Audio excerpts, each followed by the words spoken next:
Okay, well, I'm glad to be here today. If you hear some background, some really calm guitar music, that's because I'm in a hotel lobby right now giving this talk. So yeah, it's a nice environment today. Glad to be here. I'm going to just talk a little bit about some of the work that we did this past year, as well as some updates with some diseases that you may or may not encounter in your region, but I think these topics are pretty timely for you. So first off, what I want to say, I want to talk a little bit about sudden death syndrome in soybeans. Sudden death syndrome is something that obviously, people talk about a lot, and some years it causes more issues than others. I think one of the things we have to keep in mind with sudden death syndrome is that the death isn't sudden, right? And there are other diseases that can look a lot like sudden death syndrome. And this is important because when we go out there and we start looking at our fields and trying to figure out what is causing a particular problem, if we're thinking something is sudden death syndrome and it's not, that could be a major issue, because there are very specific things we need to do to manage sudden death syndrome. So that before I even start talking, I just want to emphasize the importance of making sure that if you do see something with intervenal chlorosis later on after R3, that you're doing your due diligence, digging up those plants and looking for signs of sudden death syndrome, which would be blue growth on the base of this stem and the roots, as well as some brown necrosis inside that stem. And I always tell people, if you're not sure, spend the $10-15, send them to the Plant Disease Diagnostic Clinic at Illinois, and let the people who have the specialized equipment, media, and other tools give it a look, and it'll save you a lot of money in the end to make sure that you're managing the correct disease, or even managing disease. So sudden death syndrome is caused by a fungus, Fusarium virguliforme. It's the only Fusarium species that causes sudden death syndrome of soybeans in the United States. There's some other ones in Brazil, but this is the only one we see in the United States. This is a disease that is predominantly favored by wet, cool conditions that occur soon after planting, through those early stages of vegetative growth. And one of the things that we oftentimes don't realize is that it is a seedling disease, as well as a disease that causes those foliar symptoms we're used to. So early on in the season, when it's wet and cool, if you have a susceptible cultivar planted, it will kill your seedlings outright. And a lot of times I think these issues go unnoticed, or they might even be blamed on other diseases, simply because it's almost impossible to differentiate these seedling diseases early in the season from one another. Dead seedlings, dead cotyledons, they all look the same, right? And you just end up seeing skips and jumps in your field, and you can't really tell what the problem is. Now, we're familiar with the later season symptoms. So this pathogen will colonize the roots of your soybean early in the season. So let's say that soybean grows out of that and will continue to grow. Now, when you get alterations in, or fluctuations in wetness later on, usually after pods start to fill, that triggers a toxin to be produced by the fungus that then can move through the xylem into the leaves, where it accumulates, and eventually can cause leaf blighting to occur. And if this occurs early enough in the season, it's going to have the same effect that severe insect defoliation or severe fungal infection, from frog eye leaf spot might have. You're losing your foliage, so you reduce your yields. If this occurs later on in the season, when your yield has pretty much been made, all it might do is result in a little earlier senescence, but your yield losses are going to be much less. Symptom-wise, this is what we're looking at. Remember, I mentioned this earlier. Intervenal chlorosis, typically after R3, so the veins stay green, but the tissues in between start to get brown. A lot of times what you'll also see is when defoliation occurs, The plants kind of look like Charlie Brown trees, right? So the petioles will stay there, but all that foliar tissue will be gone. When you split those lower stems, you'll see it's kind of necrotic on the outside, but that inner pith stays healthy and white. And then you can see here in this picture, the blue growth on the stems, and you'll see that on the roots too. So you got to be very careful. And you're going to have to pull up probably several plants before you see this. And usually that only occurs when the soils are very wet. That's actually spores of the fungus. And so I kind of talked about this. This is a soil-borne disease, so it overwinters in the soil. You plant your soybeans and then colonizes the roots, and you have the toxins that move up, and then you can see the symptoms there. So this isn't something that's moving via spores. If you have it in your field 1 year, you're probably going to see it another year. And I'm not going to talk too much about this. I mentioned this this toxin. I mean, the big thing with the toxin that's produced is that it basically is causing free radical damage. So it's wiping out your photosystems in your plant, so it can't produce carbohydrates. And like I said, then you see yield loss. And when you hit R6, you're going to see that there's a pretty significant reduction, about 7% for every 10 unit increase of a disease index.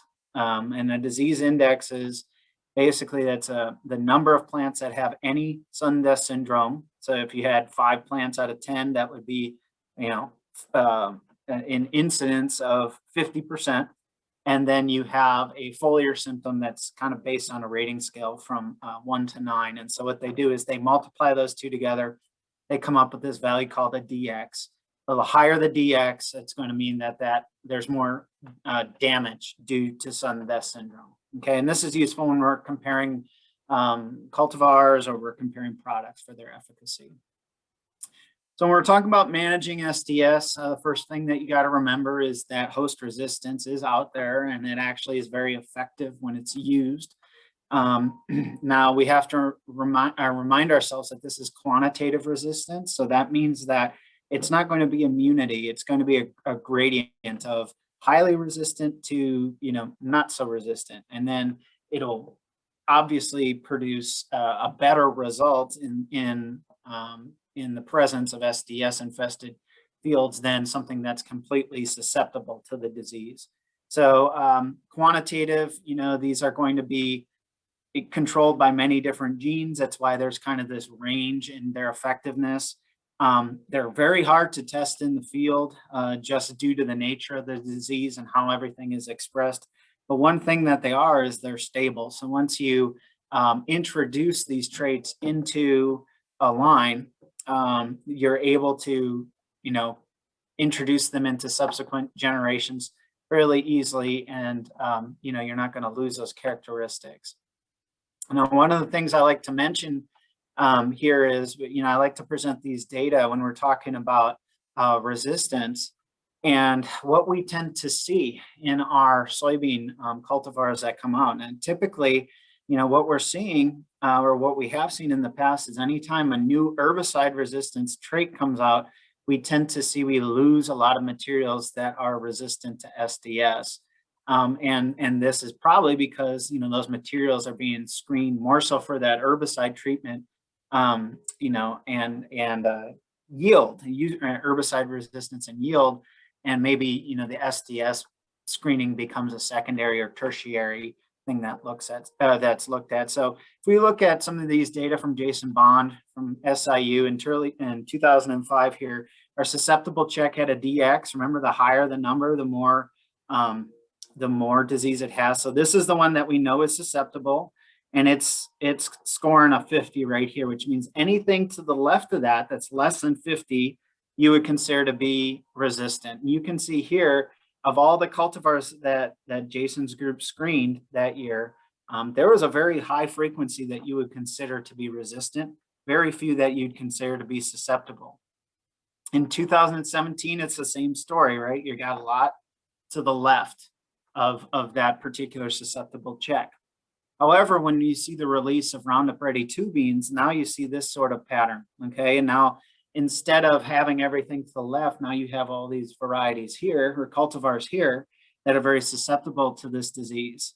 And, this is probably something that we see more frequently. So it takes 2 to 3 years before the industry can catch up to these and provide cultivars that are better in terms of their resistance to SDS. So if we start looking at 2009, you can see that shift again, where it's starting to push a little more to the left.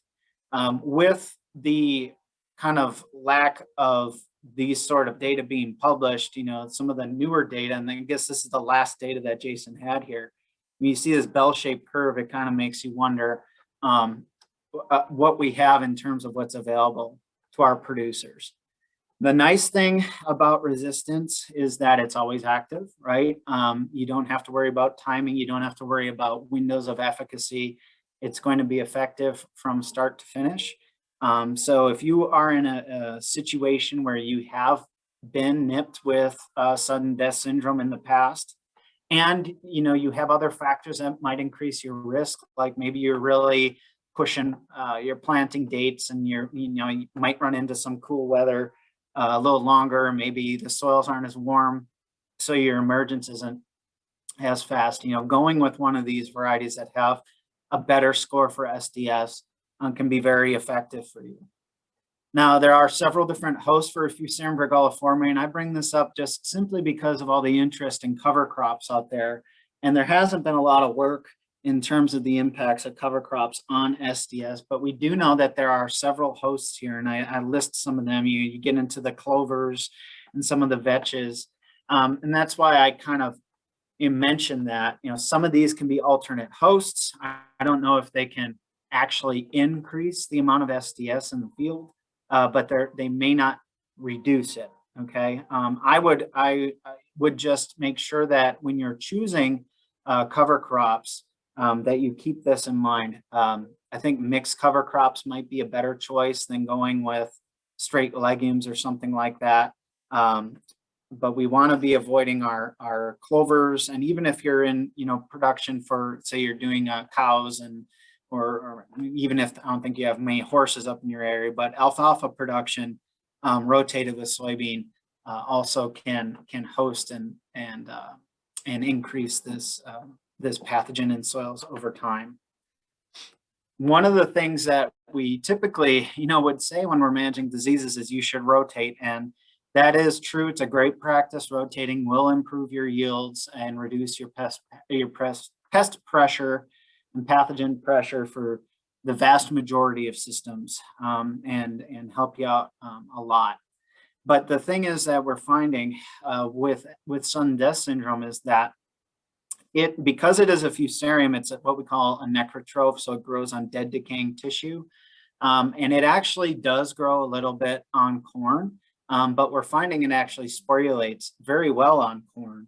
And when you are producing corn in rotation with soybean in these SDS fields, it actually, that next field of soybean following corn actually will have more SDS propagules in it, so more Fusarium virguliforme propagules in it. And so one of the things we try, that we're trying to say is, if you are producing corn in rotation with soybean in these SDS fields, you want to try to get yourself a clean harvest, and try to do what you can to size that residue and favor decomposition. Obviously, if you're in a no-till situation, that's going to be difficult, but getting as much of that corn off of the field at a given time is going to be beneficial. If we look at some of the trials that have been conducted from throughout the Midwest and Canada, in this case is from 2013 to 2018, so there's several dozen trials here.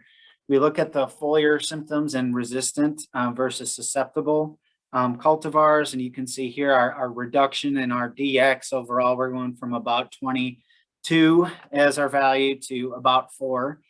So there's a significant reduction in those symptoms. And that's great, but the better thing is here is that you're seeing that yield is being improved. Okay, so these are in situations where we do have SDS present, and we're really trying to increase the amount of disease in there. So when we do have SDS, we're seeing 15% more yield, and that's significant. One of the questions we've also had is in terms of seed treatments. Now, I will tell you, seed treatments can be fairly effective They are not going to be a magic bullet, but they're a great component of IPM for this disease. The two that we are seeing the most consistent results for are Olivo and Saltro. There are many other products out there. And what I will say is that at least from a research standpoint and extension standpoint, I think the jury's still out with a lot of those. And, you know, so right now I'm presenting these data simply because across sites and years, we have the most data on these, and these are providing the most consistent results. Okay, so I'm not necessarily saying you have to use these. I'm just presenting these data because these are the most consistent ones we have. So there could be more products in the future that could be as good or better than these. But when we do look at Saltro and Olivo, what you can see here is here's our FDX in blue and our root rot. You're seeing our controls here on the left significantly reducing our root rot and our FDX compared to our controls, both for Olivo and Saltro. And you can see here in our trials, these trials that they're Saltro and Olivo are providing relatively similar amounts, but they're both reducing it. And that's about 24% in foliar symptoms and 21% reduction in root rot.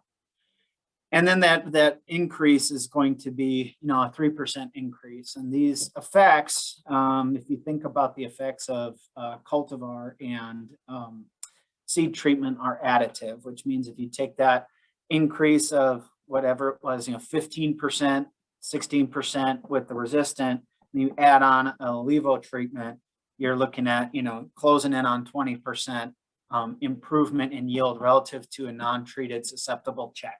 Okay, so it definitely can help you out. And I just want to kind of show this, in this case, actually, I don't even know why I put that in here, but I do try to tell people that SDS doesn't always show up. It is not something that's going to show up every year. It's really going to be favored by those wet conditions right around planting. And when we think about this, it's important. I know in the past people used to say you need to be planting later and planting into warmer soils, but we can't increase or we can't control the environment, right? And so that's not necessarily something that's going to give us any kind of, what do I want to say, any kind of consistent response in terms of management. So even when we try to get this disease, it oftentimes, at least in Illinois, hasn't shown up. And in many parts of Illinois, at least in the last 3 years, it hasn't really been consistent in terms of causing yield loss. Okay, so just keep that in mind. Now, I know budgets are tight, and anytime we're thinking about adding seed treatments, it comes at a cost. And so some producers have been thinking about, well, I want to save some money. How about I just put on a SDS seed treatment, and do we just skip on base fungicides? And one of the things that you got to remember is that the treatments that are good, for example, Saltro and Olivo, they're good at reducing SDS, but there are all sorts of other seedling diseases that can impact our soybeans and are fairly widespread, such as Rhizoctonia, Pythium, and even Phytophthora in soybeans. And fluopyram, Olivo, for example, isn't going to have any kind of effect on those particular diseases. Okay, so you may be putting all your eggs in the SDS basket, and SDS is not an issue for you that year just due to environmental conditions or other factors. Like I said, even when we try, we don't get it. Maybe one of these other diseases show up. So we did this in a trial way back in 2018 in Urbana and Monmouth, where we were using, basically we had our base treatment, and then we had Olivo yes and Olivo no, and we had just Olivo on those. And then we went and we looked at the yields and root rot ratings and emergence. And here's what we saw in that particular trial. So we have our non-treated checks here. We have our base fungicide treatment here, just Olivo here, and Olivo plus base. And what you can see is with the base, obviously we're seeing a significant increase in our emergence in terms of our plants per acre. Olivo alone is not doing anything in terms of our emergence. And it's also not adding anything in terms of when we have the base. So you can see it's really that base that's improving our Rhizoctonia resistance here. So this is all emergence that's a result of Rhizoctonia pressure, not SDS. If we look at our root rot scale due to Rhizoctonia in this particular trial, again, the base is reducing that root rot.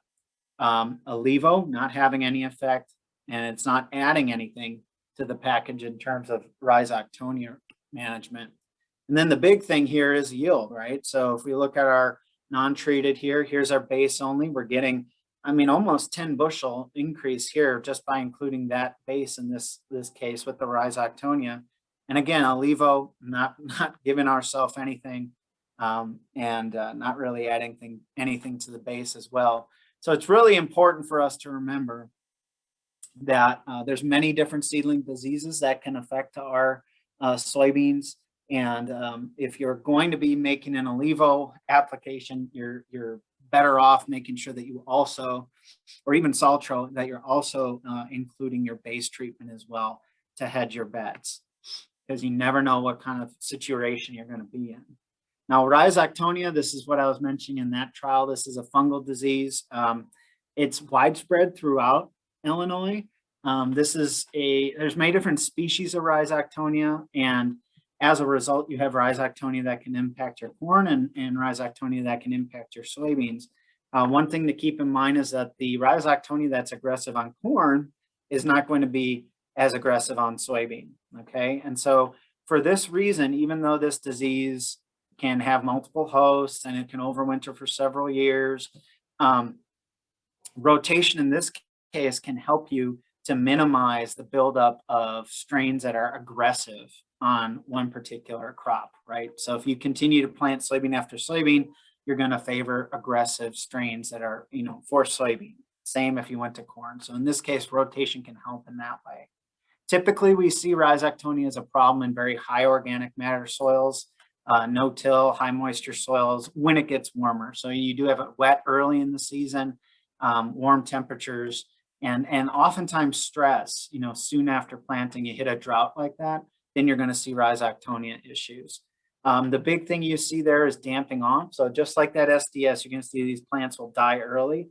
But sometimes what you do see is this production of a canker, and that canker usually is right at the soil line.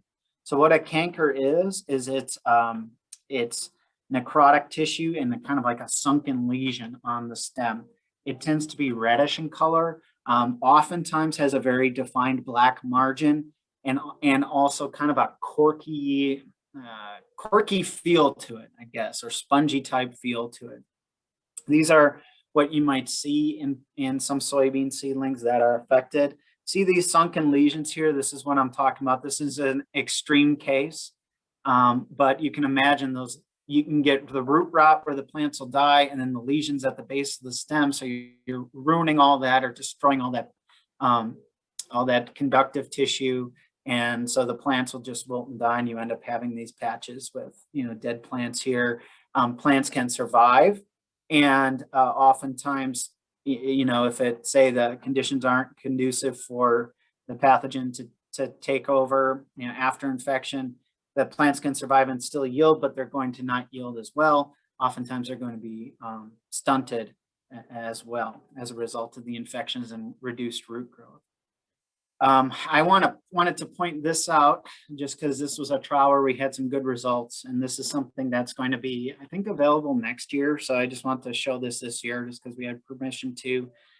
This is a product called Zelterra, and we decided to run this as a Rhizoctonia trial this past year. So this is a valent product. So this is what the trial looked like.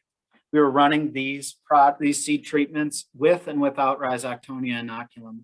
So this is what you're seeing here. Those blue bars are inoculated with Rhizoctonia, and the orange ones don't have Rhizoctonia. So as you look at each of these, you can kind of consider this just a control, right? So you're going to see this significant reduction in across all of our treatments. A significant reduction in all of our treatments when we're adding our Rhizoctonia inoculum. Okay, so I want everybody to realize Rhizoctonia can cause yield loss. I'm showing you several slides on this. I think it's something that we don't give a lot of attention to, but it's definitely an important seedling pathogen in our fields in Illinois, and it can really hit us. So let's keep that in mind. But with this product, when we look at our Zelterra relative to our Cruiser Max Vibrance and Accelera, it was doing very, very well for us here in terms of improving our yields relative to those. So it was looking very, very promising in our trials and our populations as well. I accidentally zipped through this file, but we saw an increase in our population as well as an increase in our yield in these trials relative to some of these other products. So I just point this out as being something, again, not promoting, saying you should buy this. I'm just saying that there's going to be another potential tool that will be available next year, and just, kind of keep your eyes out for that. And if you do see this Zelterra, just know that, hey, it could have some good effects in terms of suppressing Rhizoctonia. Now, tar spot is now found in Canada, and you can see the lead singer Nickelback here even knows about it. So this is a disease I've talked about with all of you in the past, and we know what happened in 2018, and there's been a lot of hubbub about it.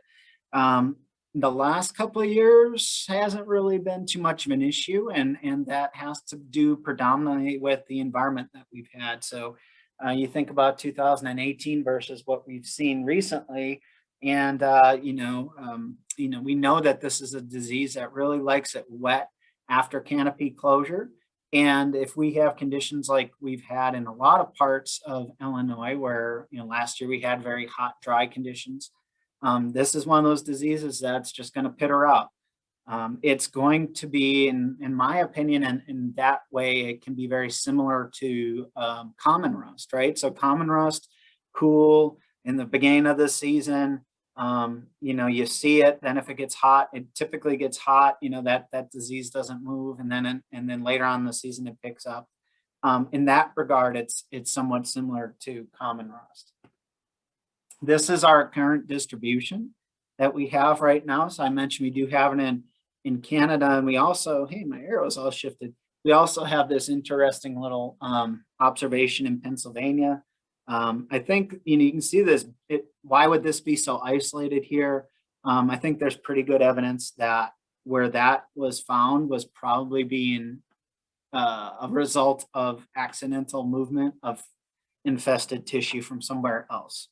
And I'll just leave it at that. But we have to keep in mind this disease had been caught many times at ports of entry in the U.S. on materials. We've seen it. We've seen images of this on bales of corn stover and things like that are being sold at auction for use, in livestock.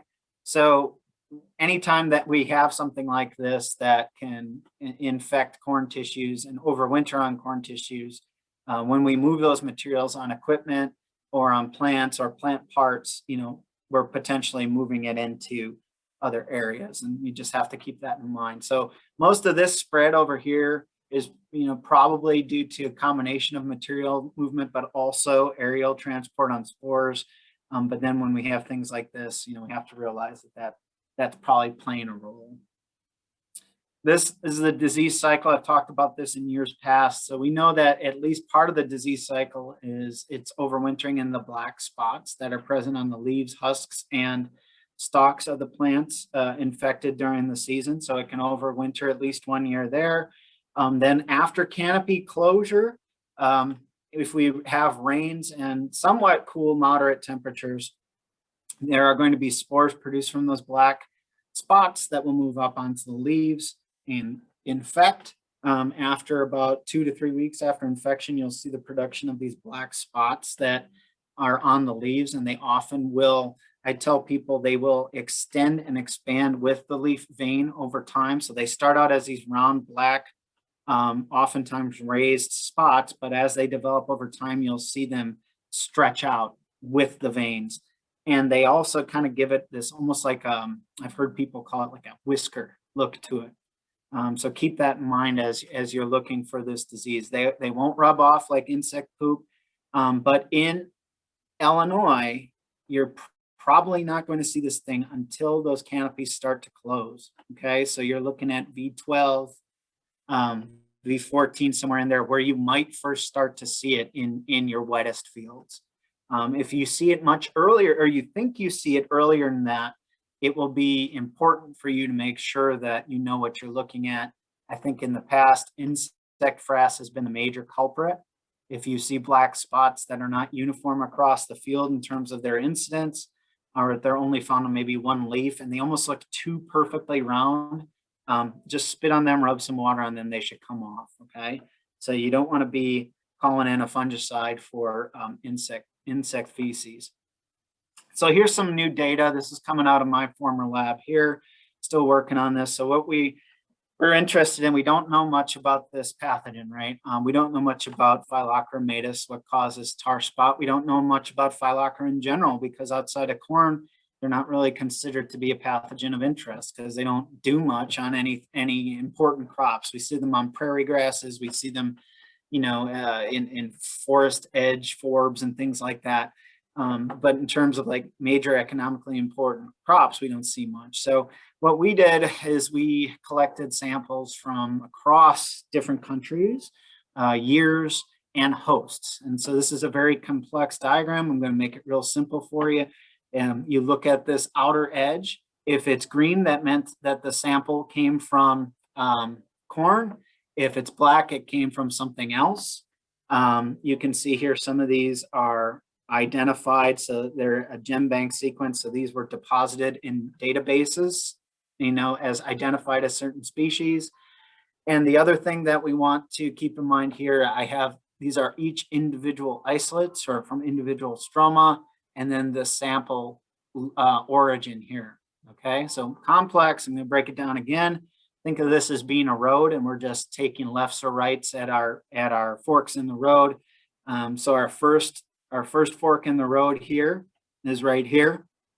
And what you can see is these samples here that are predominantly coming from non-corn crops are all more similar to one another. Okay, so we're looking at genetic similarities here. So these are all grouping out together. So these are non-Phyllochera matus.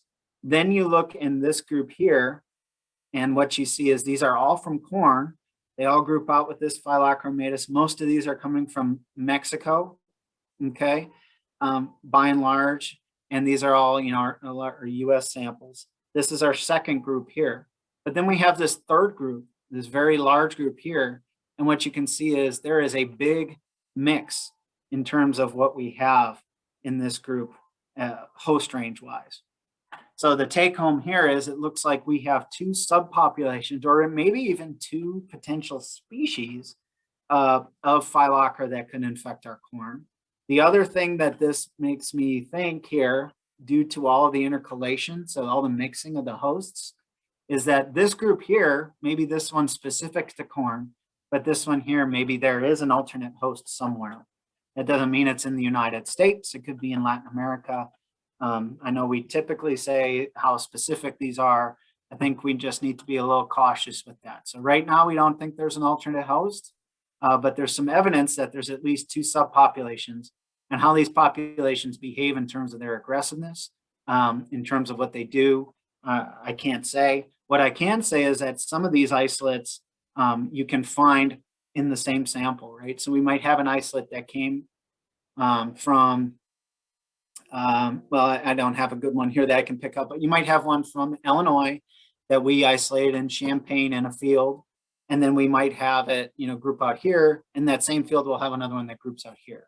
So at least in the United States, it looks like it's already a mixed population in terms of where it originated from, whether it was from that Mexico or the Dominican Republic, Puerto Rico type origin here. So it's kind of interesting. There's a lot of work that needs to be done on that. Obviously, we're going to publish this, and then hopefully someone else takes it over.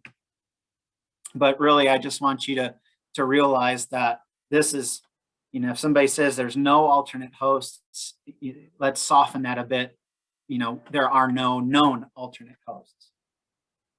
In terms of spore dispersal, when you look at the literature, and, you know, very similar for, well, pretty much everything with this particular pathogen, A lot of the literature out there is very old, and it hadn't been confirmed because this was a disease that was predominantly found in Mexico or studied in Mexico by a limited group of researchers. And so there wasn't a lot of confirmation. So now we're starting to look at it here in North America.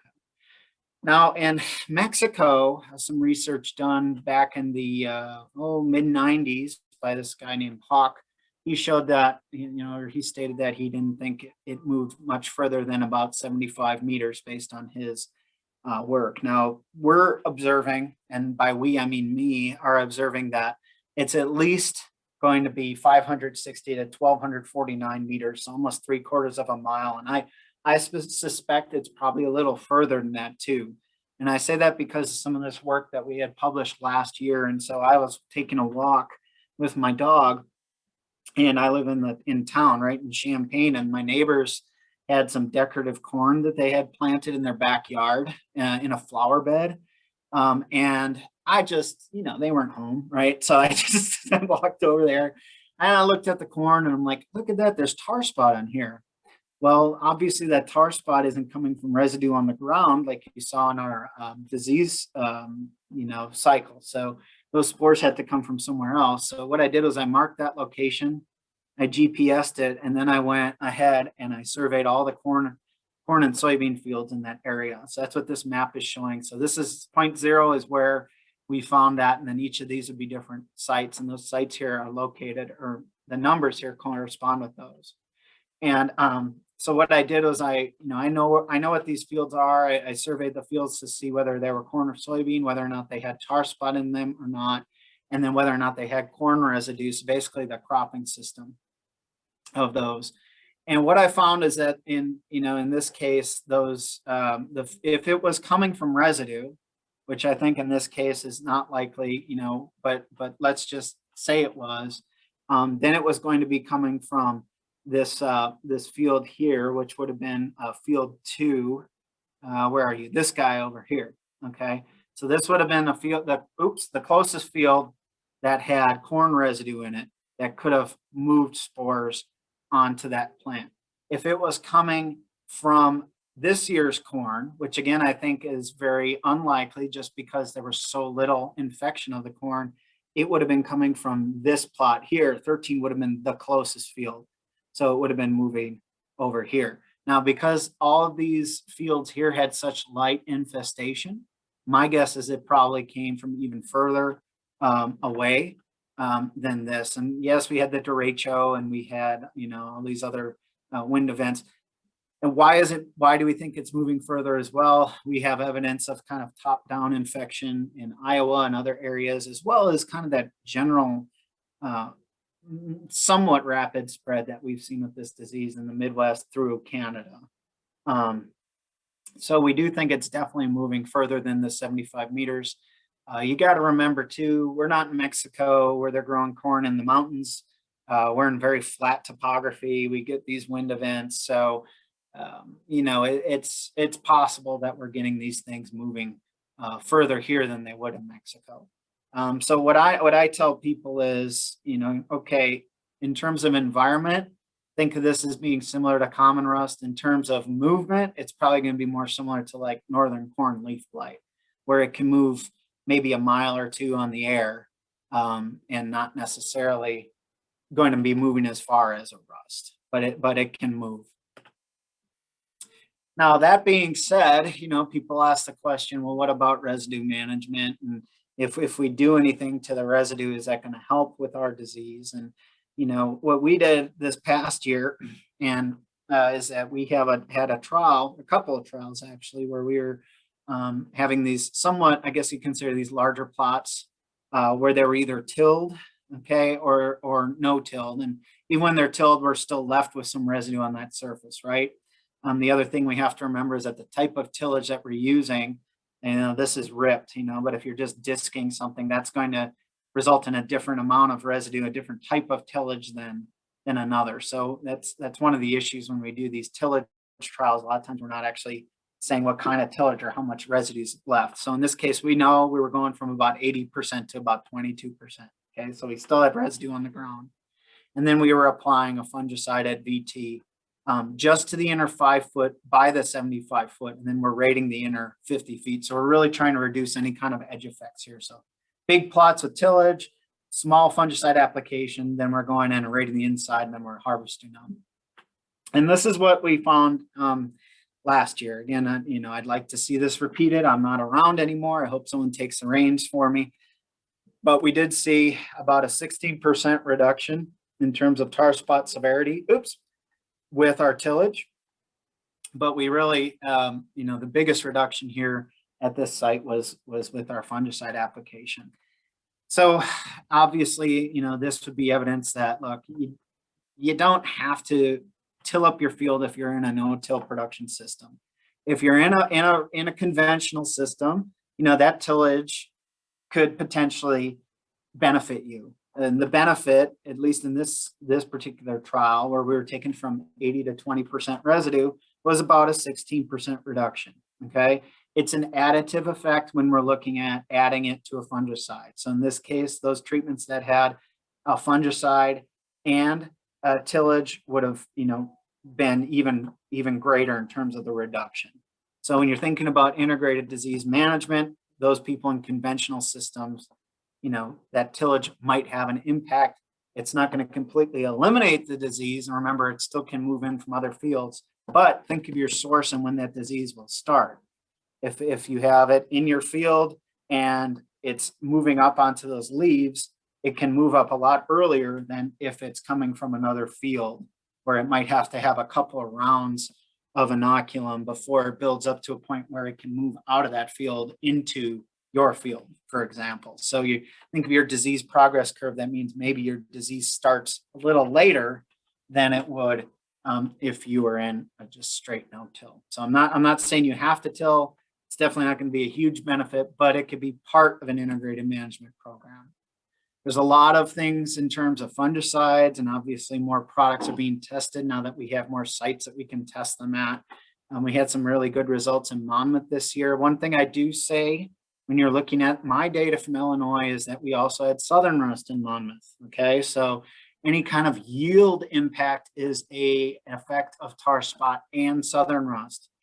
So you can see here in terms of just rating our tar spot across our sites, here's our non-treated check.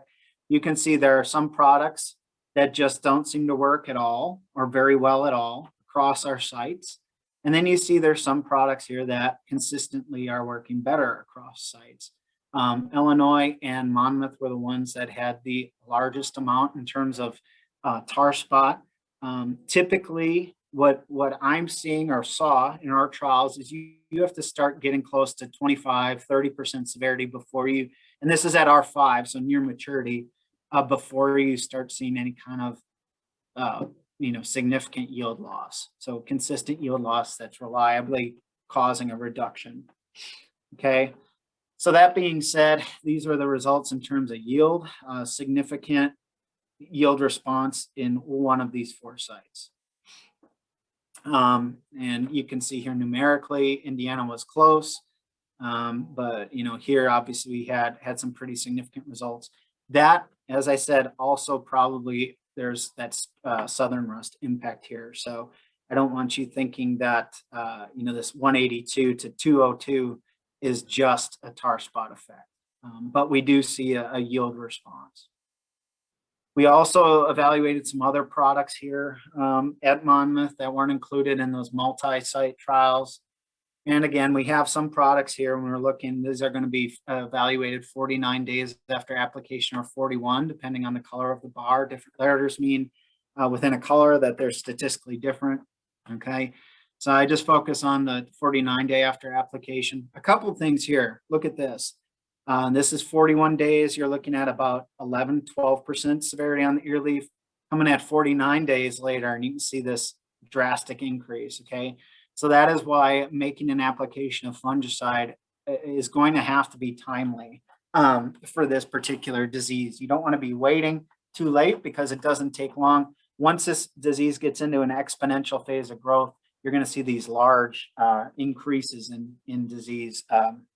And it's not going to be responsive to a revenge spray. So you're going to have to get out there as close to when the disease is occurring as possible. If you look at these products here, you look at the ones, why aren't my arrows lining up? It's frustrating. The ones that have E's, obviously, the orange ones, E's, are going to be the ones that are giving us the best results in this particular trial. These are non-treated checks here. You can see pretty much everything is reducing our tar spot severity. There's a couple here that have A's, which means they're not significantly different from the controls, but we have a lot of things that reduce our severity. Some a little better than others in this particular trial. But we're talking about timing, right? And so this is, we had several trials this year that we set out, and I said, this wasn't a disease that was necessarily, crazy this year. It was a little problematic in the northwest part of the state in some areas. But what we did is we looked at different programs and timings. So we have a couple different fungicides, and then we were applying them at standalone timings as well as in sequence, okay? And so what we have is a VT application, an R3 application, an R5 application, and then combos, either VT plus R3 or R3 plus R5. And what we were doing here with these two pass systems, we were thinking about economics, right? What's going to be, if we're a grower, would we really want to go on with 2 shots of Miravis Neo or 2 shots of Delaro? Let's just go in and see if we go in with a cheap tilt, if we're going to get a response, because these are going on later, okay? And so with these products, these programs here, these are 2-pass programs, but that second pass is always going to be propiconazole. And really what we're looking at is this, right? And I don't know what happened here with this Miravis Neo at the VT application. That it's a little wonky there, but let's just focus on these 3 here. This is where we're looking at in terms of a reduction at VT relative to our non-treated check here. So again, application of fungicides across the different timing reduced our tar spot severity, okay? So they all reduced it regardless of when we applied it. But when we apply it closer to that R3 or a program that includes an R3, that's when we're getting, the biggest reduction, okay? So even when you include it in R5 or, VTR3, these are going to be statistically similar to just our R3s. Okay, so that's what these whiskers are showing. They're all overlapping. They're statistically similar to that. So what this, this data kind of corresponds with other data we've seen from other states like Michigan State. In terms of this disease, you think about it, it likes it humid, typically likes it cool. So in a quote unquote typical year, maybe a little later in that application window, going out in that R2, maybe R3 window, provided that you don't have other diseases that are taken off early, like gray leaf spot or, southern rust or something like that, would potentially be, the target window in a typical year. Now, again, you need to be out there scouting. I tell people you got to be out there.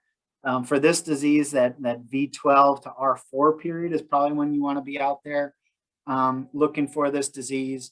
If it shows up anytime before R4, you might need to make an application. Anything after that's probably just not going to give you a benefit. And I say that we've done some work here where we've done late season applications where we've gone in at R5 with the thought of, yeah, you're going to see this disease on your plants every year when you have it, simply because it will start to sporulate and infect your plants after your yield is made, right as your plants are getting ready to senesce, because there's green tissue out there, and it's going to do it every year. We've seen it every year since 2015 doing that. But is it going to be actually affecting your plants? And really that's not going to be an issue because your yields are already made. In this case, we went out at R5 and made these applications, and then we came out and re-rated these, and you can see, yeah, we did, these were conditions where we had a lot of wet weather. We knew it was going to be conducive for tar spot, and so we made this application.